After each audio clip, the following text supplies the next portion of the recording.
નમસ્કાર વિદ્યાર્થી મિત્રો, ધોરણ 9 ની અંદર આપનું સ્વાગત છે। ધોરણ 9 ની અંદર આજે આપણે હિન્દી વિષયની અંદર આપણે અભ્યાસ કરવાનો છે એક મહાન એવા સંસ્કૃત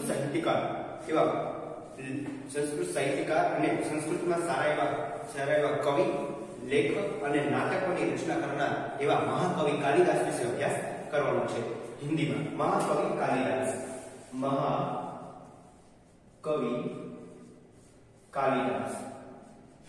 कालिदास, महाकवि कालिदास इस अभ्यास करवानो छे। एना लेखक छे नरपत हडवेचा नाम छे, जे एक राजस्थानी संस्कृति के शोधकर्ता एम नरपत ने एमए की उपाधि प्राप्त की हुई है और जयनारायण विश्वविद्यालय जोधपुर से वे संलग्न है। उनकी विशेष रुचि कॉलेज में लेखन में है। वे संस्कृति के प्रभाव और प्रभावों को समझने के प्रयत्नशील है और महापुरुषों के नमन करते हुए अपने लिखा है कि जिन्होंने देश सेवा की खातिर अपना घर परिवार छोड़कर ऐसो आराम त्याग कर भूखे प्यासे नंगे पांव रहकर देश को गुलामी की जंजीरों से मुक्त करने के लिए सर्वस्व कुर्बान किया है, वे वंदनीय है।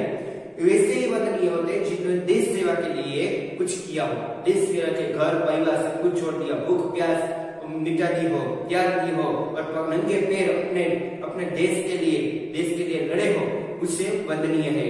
और महापुरुषों की जीवनिया आपकी प्रसिद्ध कृति है और उसमें इस संग्रह में 60 प्रसिद्ध महापुरुषों के जीवन चरित्र दिए गए हैं।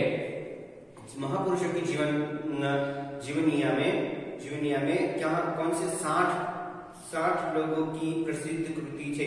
શું કહે છે કે મહાપુરુષ જીવનિયા એ નામની પુસ્તક છે અને ಈ પુસ્તકની અંદર 60 લોકો એવા છે જેની 60 મહાપુરુષના જીવન ચરિત્રની વાત કરવામાં આવી છે। પ્રસ્તુત જીવની महाकवि कालिदास के जन्म और परिचय का उनकी प्रसिद्ध रचनाओं के बारे में कहा गया है। इस कृति में यह संदेश मिलता है कि किसी बच्चे को बुद्धू मानना नहीं चाहिए क्योंकि वह मौका मिलते ही हीरे की तरह चमक सकता है। देखिए, कालिदास जो है संस्कृत के महान कवि है। पहले वो मूर्ख थे और जिस डाल पर बैठे थे उसी डाल को वो गिराते थे, इसलिए वो महामूर्ख कहने लगे। देखिए आगे का परिचय देखते हैं। कालिदास को हम मात्र संस्कृत के महाकवि के रूप में जानते हैं। स्वयं महाकवि कालिदास ने अपने विषय में कुछ नहीं लिखा है। हर्षचरित के शुरू में कवि बाण ने कालिदास का उल्लेख किया है। हर्षचरित किसका रचित है? हर्षचरित किसका है? कवि बाण का। हर्षचरित ने कवि बाण जो है वो संस्कृत साहित्य के कवि है। कवि बाण है वो संस्कृत साहित्य के कवि है और उसने भी हर्षचरित्र में कालिदास का भी निर्णय उल्लेख किया हुआ है। इससे पता चलता है कि कालिदास बाण से पहले कालिदास हुए थे। એટલે બાણ જે છે એના પહેલા તો કાલિદાસ થઈ ગયેલો હતો અને તે एक स्थान पर स्वयं कालिदास ने अपनी अभिभावक के रूप में विक्रम नाम का उल्लेख किया है। एक स्थान पर જોવા મળે છે કે कालिदास ने अपने अभिभावक के रूप में પોતાના અભિભાવકના રૂપની અંદર વિક્રમ समय વિક્રમ રાજાનું શાસન ચાલતું હશે। એ સમયના કવિ કાલિદાસ હશે। ત્યાર પછી वह कौन सा विक्रम है, इस बात का अभी तक पूर्ति नहीं हुई। विक्रमादित्य पहला, विक्रमादित्य दूसरा, विक्रम तीसरा, ऐसे वो कोई उससे उल्लेख मिला नहीं है। फिर भी उन्हें राजा विक्रमादित्य और राजा भोज का समकालीन मानकर इसका कितनी ही कथाओं का नायक बनाया गया है। राजा विक्रमादित्य અને રાજા ભોજ એ સમયના સમકાલીન સમયના માનીને તેને કેટલીક કથાઓ અહીંયા પ્રગટ કરેલી હોય છે અને તેને નાયક અને મુખ્ય સૂત્રધાર બનાવ્યા છે। विविध भाषाओं में पहेलियां और लोक कथा में उनकी विद्वता, कविता और चमत्कारी प्रसंगों का वर्णन मिलता हुआ है। अब देखते हैं जन्म और परिचय। कैसे उसका जन्म हुआ था, कैसे उसका परिचय देखते हैं हम क्या हुआ था। कुछ विद्वानों ने कालिदास का जन्म 365 ईस्वी सन। कालिदास उनका जन्म 365 ईस्वी सन में हुआ था और निधन हुआ था 445 में ईस्वी सन निधन हुआ था। कालिदास का जो जन्म हुआ था 365 में ईस्वी सन और 445 में उसका निधन हुआ था। और महाकवि कालिदास के जन्म के स्थान के बारे में कुछ ठीक पता नहीं चलता। कोई लोग कोई और कहते, अलग अलग प्रकार के माध्यम से वो अपना परिचय देते हैं कई कवि लोग। तो कुछ विद्वानों का कहना है कि जन्म स्थान उज्जैनी वर्तमान उज्जैन में। कुछ विद्वानों का कहना है कि वो उसका जन्म स्थान है वो कहाँ है, उज्जैन में हुआ था। तो कुछ का मानना है कि उसका जन्म कुछ दूसरे गांव में हुआ था। देखिए जो सही लगता है, क्योंकि मेघदूत में स्वयं कवि ने उज्जैनी का विशेष दर्शनीय कहाँ है और लंबा रास्ता पड़ने पर भी इधर उधर से जाने के लिए बादल से अनुरोध किया जाता। मेघदूतम कालिदास નું એક મહાન કાવ્ય જે છે મેઘદૂતમ કાલિદાસનું કાવ્ય છે। એ મેઘદૂતમાં પણ તેમાં ઉજ્જૈન નગરીનું વાત કરવામાં આવી છે।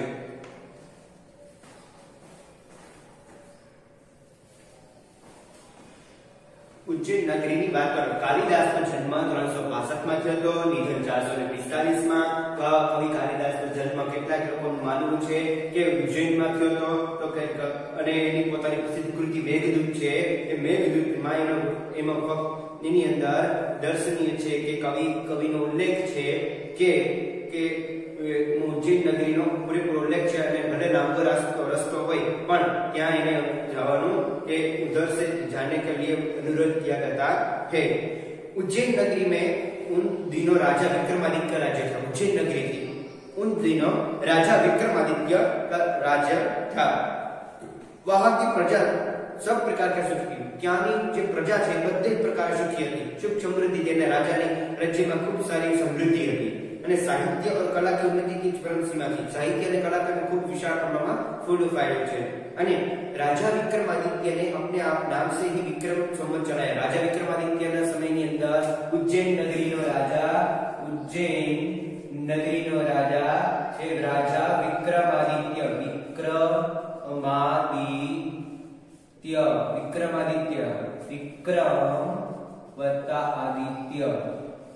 વિક્રમાદિત્ય જે છે ઉજ્જૈન નગરીનો રાજા હતો।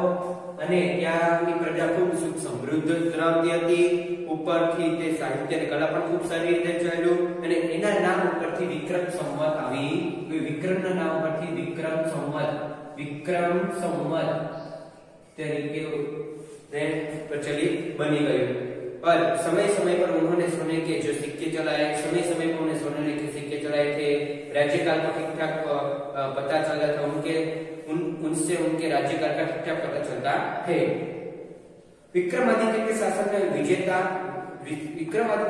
में जितना वैभव देश में था, जितनी साहित्य कला की उन्नति हुई थी उतनी कभी नहीं हुई थी। विक्रमादित्य ना समय ની જે સાહિત્ય અને કલાની ઉન્નતિ થઈ હતી, જેટલો દેશમાં વૈભવ હતો એટલો વૈભવ કોઈ પણ રાજાના સમયની અંદર હતો નહીં। વિક્રમ રાજાના સમયની અંદર તે આ વૈભવ જોવા એટલે તેના નામ ઉપરથી વિક્રમ સંવત આપણે કહીએ છીએ।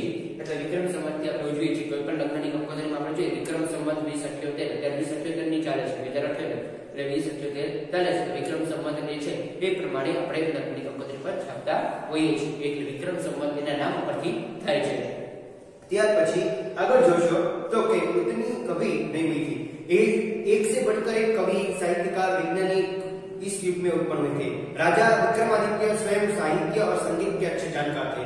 राजा विक्रमादित्य साहित्य और संगीत ની સાથે જાણકાર હતા, પણ સાથે સાથે તેના સમયની અંદર સાહિત્યકાર હતા, કવિઓ હતા, વૈજ્ઞાનિકો પણ હતા। તે યુગની અંદર પણ વૈજ્ઞાનિકો હતા, નહોતા એવા નહીં હતા, પણ હા સંશોધનો જે સંશોધનો થતા રહ્યા હતા। પણ જે અત્યારે જે અદ્યતન સંશોધન થાય છે, મશીનરી થાય છે, એ સમય પ્રમાણે મશીનરી નહોતી, પણ વૈજ્ઞાનિક તો લોકો તો હતા જ। ત્યાર પછી संस्कृत भाषा की उन्नति भी इस काल में भी अधिक हुई थी। संस्कृत भाषा की उन्नति एक समय ની અંદર વધારે થઈ ત્યારે સંસ્કૃત ભાષા આપણી પ્રાચીન ભાષા છે અને એ ભાષાને એકદમ વેગ મળી રહ્યો અને એ ભાષા જે છે મુખ્ય ભાષા બની ગઈ।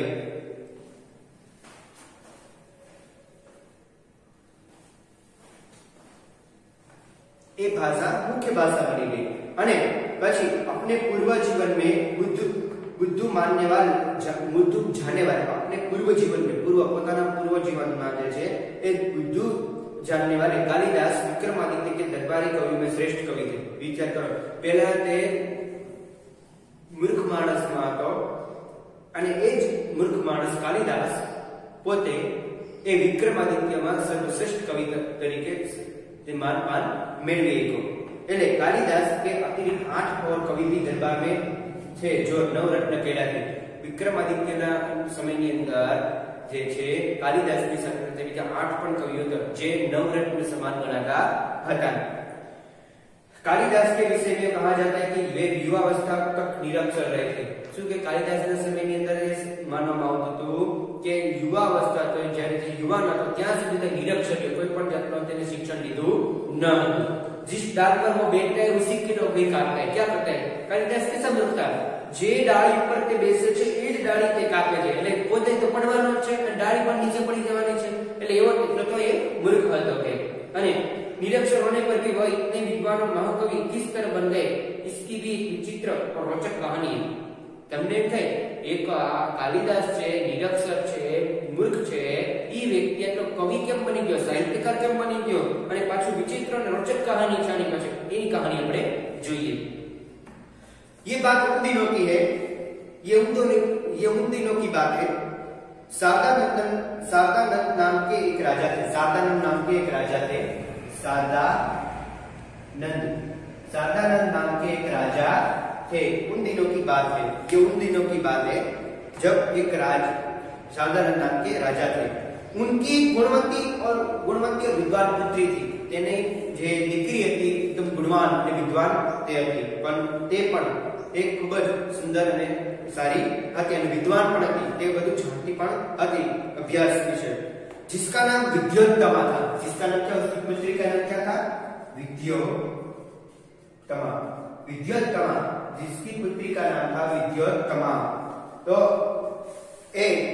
वो बहुत सुंदर और रूपवती थी। ये इतनी सुंदर और रूपवती थी कि इसके आगे रूप गुण ज्ञान के प्रशंसा से दूर दूर देश तक फैल गई।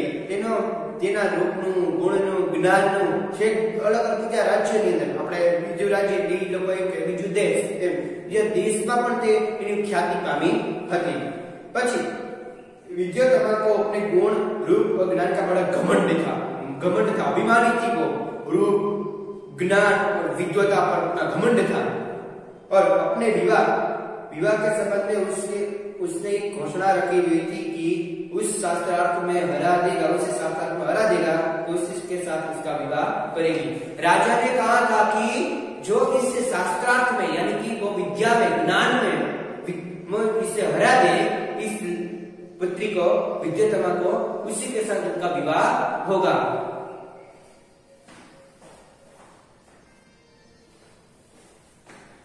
उसी के साथ ही उसका विवाह होगा, राजा ने यह कहा था।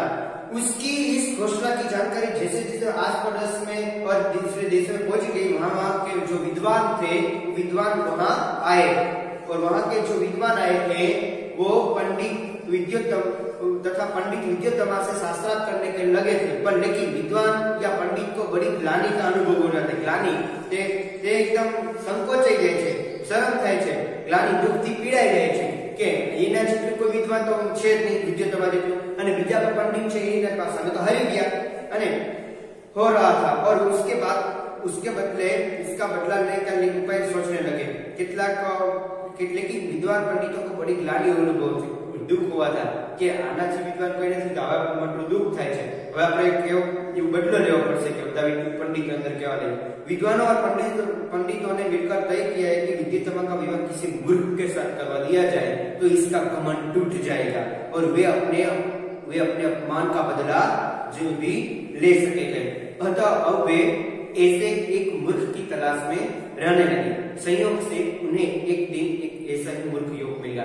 जो બધા વિદ્વાન પંડિતોએ નક્કી કર્યું કે આ વિદ્યાત્માને એક મૂર્ખ સાથે એને પ્રણાવી દેવામાં આવે અને મૂર્ખ સાથે પ્રણાવી દેવામાં આવે ત્યારે તેનો ઘમંડ તૂટશે કે ત્યાં સુધી તૂટશે નહીં કે અને એવામાં એક મૂર્ખની તલાશ માટે બધા નીકળી પડ્યા। એમાં એક મૂર્ખ એવો મળી ગયો યુવાન। वह पेड़ की जिस डाल पर बैठा था वही उसे काटता था। मिल गया था जिस डाली पर वो बैठा था वही डाली वो काटता था। वो वैसा वे मूर्ख मिल गया। और पंडितों और विद्वानों ने लगा कि उससे बड़ा मूर्ख कौन होगा?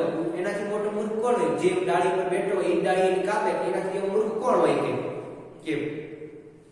तो कि इसलिए पंडितों ने उससे पेड़ से नीचे उतारा और समझा बुझाकर एक सुंदर राजकुमारी से उसका विवाह करा देने की बात कर लालच देकर अपने साथ चलने को राजी कर दिया। क्या हुआ? समझा बुझाकर उसे पेड़ की डाली से नीचे उतारा। नीचे उतारकर पंडितों ने समझाया, विद्वानों ने समझाया, समझा बुझाकर उसे सुंदर राजकुमारी से विवाह करने के लिए मना दिया और वे वो कार्य करने लगे। लालच भी दे दी और उसे राजी भी कर दिया। पंडितों ने उसे मूर्ख युवक को बताया। पंडितों ने उस मूर्ख युवक को यह अच्छी तरह समझा दिया कि वह वहां कुछ नहीं बोलेगा, गूंगा बनकर रहेगा, नहीं तो उसका विवाह नहीं होगा। पंडितों ने समझाવી દીધું હતું કે તારે ત્યાં કોઈ પણ બોલવાનું નથી, ગૂંગું રહેવાનું છે। ગૂંગા યાनी કે ગૂંગું રહેવાનું છે તારે, ત્યારે કંઈ પણ બોલવાનું નથી, બસ જે કે એનો ઇશારામાં જવાબ તારે આપવાનો રહેશે। और वह बड़ा मूर्ख युवक जो था, वो मूर्ख युवक बड़ा खुश हुआ और उसने पंडितों की बात मान ली। उनके द्वारा दिए गए अच्छे कपड़े पहनने लगे। पंडित उस विद्यात्मा के पास शास्त्रार्थ के लिए ले गए। पंडितों ने क्या किया?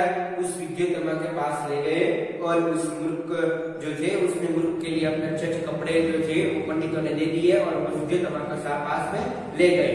तो हमने देखा कि कैसे मूर्ख है जो किस तरह से अपने पत्नी विद्यात्मा को ले जाता है।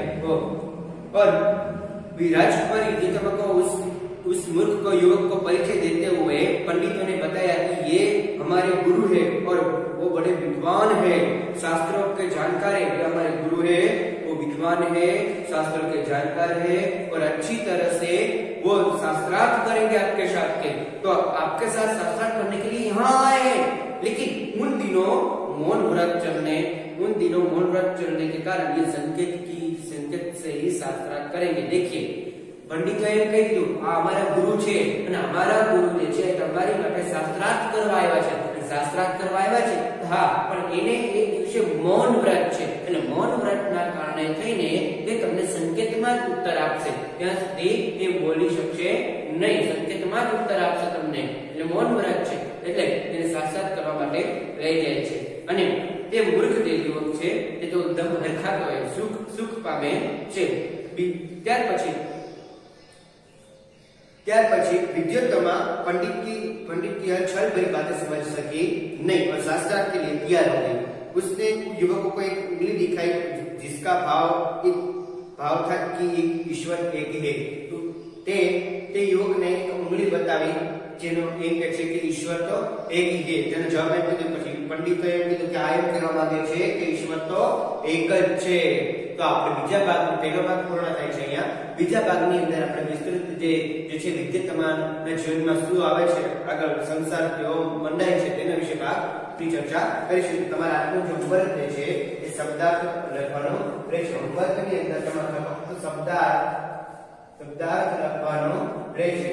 અને સ્વાધ્યાયમાં તમને કહેલું છે કે સ્વાધ્યાયની અંદર તમારે બીજો અને ત્રીજો પ્રશ્ન લખવાનો, પહેલો, બીજો, ત્રીજો, ચોથો, ચારે પ્રશ્ન તમારે લખવાના। સ્વાધ્યાય પૂરે લખવાનો। સ્વાધ્યાય જે છે એ સ્વાધ્યાયમાં પ્રશ્ન નંબર 1, 2, 3 અને 4 લખવાનો રહેશે। લખવું પાકી નોટમાં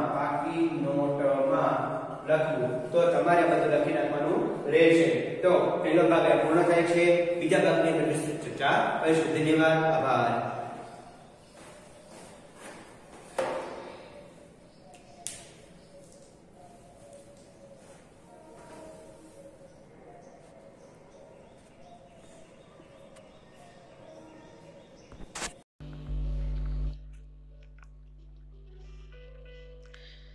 महाकवि कालिदास जी ने कहा है कि किसी भी व्यक्ति के बर्बाद होने के 6 लक्षण होते हैं: नींद, गुस्सा, भय, तंद्रा, आलस्य और काम को टालने की आदत। मैं अनामिका आप सभी का हार्दिक अभिनंदन और स्वागत करती हूँ। जैसा कि शुरू में बोली गई कालिदास जी की लाइनों से ही समझ गए होंगे कि आज किस विषय पर चर्चा होगी। जी हाँ, आज हम बात करेंगे राजकुमारी विद्योत्मा और महाकवि कालिदास जी पर। प्राचीन काल में एक राजकुमारी थी जिनका नाम था विद्योत्मा, और अपने नाम के अनुसार वो बहुत ही विद्वान थी। उन्हें शास्त्रार्थ में कोई भी हरा नहीं पाता था।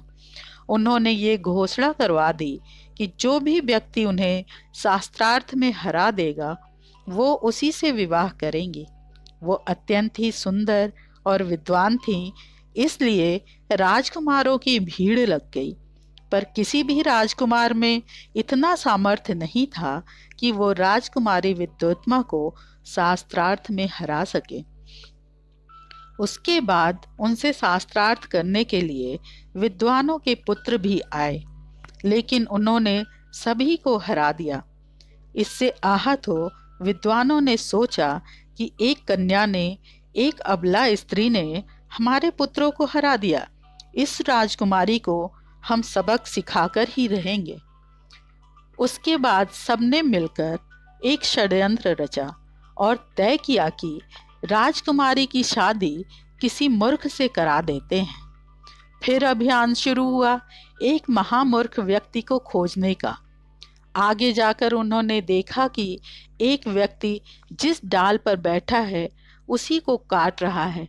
सबने सोचा कि इससे बड़ा मूर्ख कौन हो सकता है। उन्होंने उससे कहा कि हम तुम्हारी शादी राजकुमारी से करा देते हैं, पर एक शर्त है, तुम्हें मौन रहना होगा, बाकी हम संभाल लेंगे। कहा जाता है कि विद्वानों की सभा में मूर्खों का मौन रहना ही उचित है। विद्वान लोग उस व्यक्ति को ले जाकर उसकी उचित वस्त्र और वेशभूषा करा दिए और राजकुमारी के पास लेकर गए और कहा, हमारे गुरुजी आपसे शास्त्रार्थ करना चाहते हैं, परंतु ये मौन रहते हैं।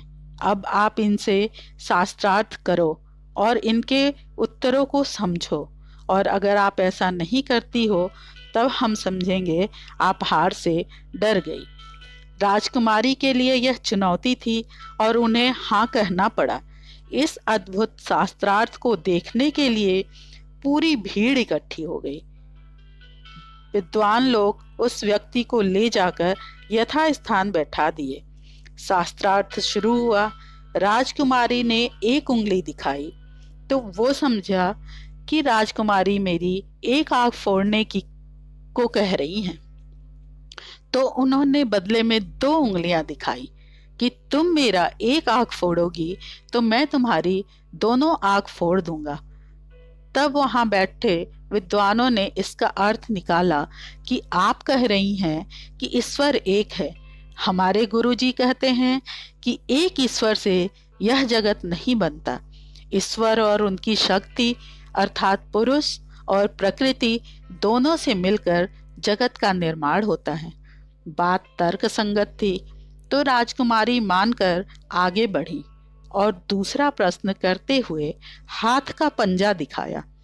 तब मूर्ख व्यक्ति को लगा कि ये थप्पड़ मारने की बात कर रही हैं, तो उसने मुक्का दिखा दिया और मन में सोचा कि तुम मुझे थप्पड़ मारोगी तो मैं तुम्हें घूसा मारूंगा।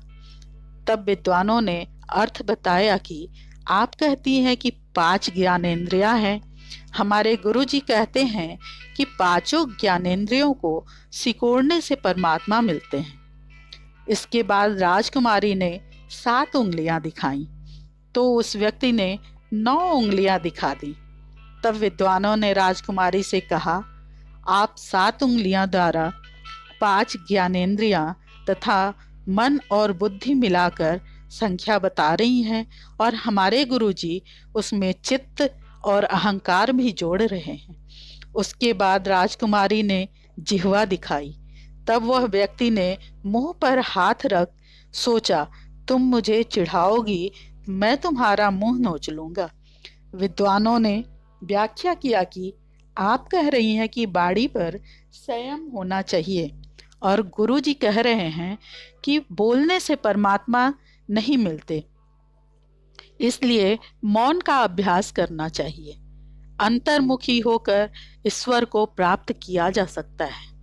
इस प्रकार शास्त्रार्थ चलता रहा और विद्वान अपने हिसाब से जवाब देते रहे और राजकुमारी प्रभावित हुई। फिर दोनों का विवाह संपन्न हुआ। एक दिन राजकुमारी अपनी खिड़की से बाहर देख रही थी तो उन्हें एक ऊंट दिखा। तो उन्होंने संस्कृत में पूछा कि यह क्या है। उस व्यक्ति को संस्कृत आती नहीं थी। इस पर सारी पोल खुल गई और राजकुमारी को बहुत गुस्सा आया। उन्होंने उस व्यक्ति को बुरा भला कहा और बोला कि निकल जाओ और विद्वान बनकर लौटते हो तभी स्वीकार करूंगी। इस पर उस व्यक्ति ने स्वाभिमान को ठेस पहुंची और वो जंगल चला गया तथा निश्चय किया कि संस्कृत का विद्वान बनकर ही रहूंगा। कहा जाता है कि संकल्प में बहुत शक्ति होती है। इसी संकल्प के साथ उपासना आराधना करके उसने कुंडलिनी जागृत की और कुंडलिनी की शक्ति से माँ काली के दर्शन हुए और माँ प्रसन्न हो वरदान दी और कहा, हे पुत्र, तुम आज के बाद से बहुत विद्वान और महाकवि के रूप में प्रसिद्ध होगे। इसके बाद संघर्ष से सफलता की ओर बढ़ते हुए उनका नाम महाकवि कालिदास पड़ा। उन्होंने रघुवंशम महाकाव्य लिखा, शाकुंतलम नाटक लिखा और उनके काव्य अनेक भाषाओं में अनुवादित किए गए। इस प्रकार उन्होंने कई रचनाएं की। ज्ञान प्राप्ति के बाद जब वह घर लौटे तो उन्होंने दरवाजा खटखटाया और बोले, कपाटम उद्घाट्य सुंदरी, अर्थात दरवाजा खोलो सुंदरी। विद्योत्मा ने चकित हो सोचा, का अस्ति कश्चित वाग्विशेषः, अर्थात कोई विद्वान लगता है। इस प्रकार उन्होंने दरवाजा खोला तो चकित रह गई। कहा जाता है कि कालिदास जी विद्योत्मा को अपना पथ प्रदर्शक और गुरु मान लिए और उनके द्वारा बोले गए वाक्य को अपने काव्य में जगह दी। कुमार संभवम का प्रारंभ होता है अस्त्युत्तरस्याम दिशि से। मेघदूत का पहला शब्द है कश्चित कांता और रघुवंशम की शुरुआत होती है वागार्थविव से। इस प्रकार संकल्प की शक्ति से व्यक्ति साधारण से महान और महानतम बन सकता है और इससे प्रेरणा लेते हुए हमें अपने जीवन में भी संकल्प लेना है और बिना संकल्प के नहीं रहना है। धन्यवाद। जय सनातन, जय भारत।